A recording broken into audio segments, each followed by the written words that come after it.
Hi hello నమస్తే మన Telugu online క్లాసెస్కు స్వాగతం సుస్వాగతం. మన తెలుగు ఆన్లైన్ క్లాసెస్ ఛానల్ని ఇప్పటి వరకు ఎవరైనా సబ్స్క్రైబ్ చేసుకోకపోతే ప్రతి ఒక్కరూ తప్పనిసరిగా సబ్స్క్రైబ్ చేసుకోండి. నేను పెట్టే ప్రతి వీడియోని పూర్తిగా చివరి వరకు చూడండి, లైక్ చేయండి, కామెంట్ చేయండి, కొద్ది మందికైనా తప్పనిసరిగా షేర్ చేయండి. ఇప్పుడు మనం ఈ వీడియోలో హ గుణంతం గురించి చెప్పబోతున్నాను. జాగ్రత్తగా అక్షరాలను చూసి నాతో పాటుగా నా తర్వాత చక్కగా చదివి హ గుణంతాన్ని ప్రతి ఒక్కరూ చక్కగా నేర్చుకోండి. హ, హాకు దీర్ఘమిస్తే హా, హాకు గుడిస్తే హి, హాకు గుడి దీర్ఘమిస్తే హీ,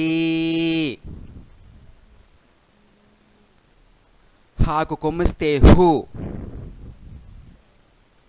హాకు కొమ్ము దీర్ఘమిస్తే హూ, హాకు రుత్వమిస్తే హృ, హాకు రుత్వ దీర్ఘమిస్తే హృ, హాకు యత్వమిస్తే హే, హాకు యత్వ దీర్ఘమిస్తే హే,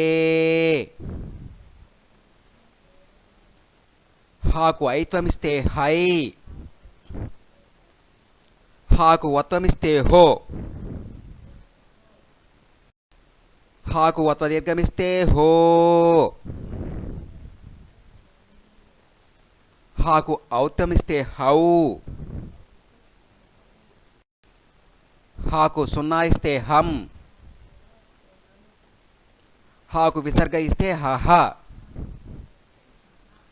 చక్కగా చూశారు కదా, చదివారు కదా, బాగా అందరికీ అర్థమైంది కదా. ఇంకొకసారి మీకోసం మళ్ళా చెప్తున్నాను, జాగ్రత్తగా శ్రద్ధగా వినండి, సరేనా?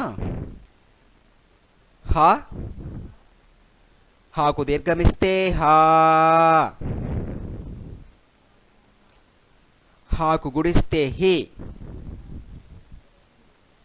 హాకు గుడి దీర్ఘమిస్తే హీ, హాకు కొమ్ము ఇస్తే హు, హాకు కొమ్ము దీర్ఘమిస్తే హూ, హాకు రుత్వమిస్తే హృ, హాకు రుత్వ దీర్ఘమిస్తే హృ, హాకు యత్వమిస్తే హే, హాకు యత్వ దీర్ఘమిస్తే హే, హాకు ఐత్వమిస్తే హై, హాకు వత్వమిస్తే హో, హాకు వత్వ దీర్ఘమిస్తే హో, హాకు ఔత్వమిస్తే హౌ, హాకు సున్నా ఇస్తే హం, హాకు విసర్గ ఇస్తే హహ. అర్థమైంది కదా. నాతో పాటుగా ప్రతిరోజు కూడా ఇలా నేను చెప్పిన విధంగా ఈ వీడియోని చూసి చదివినట్లయితే తప్పనిసరిగా మీకు చక్కగా చదవడం అనేది వస్తుంది. కాబట్టి ప్రతిరోజు సమయం చూసుకొని సాధన చేయండి, సరేనా? ధన్యవాదములు.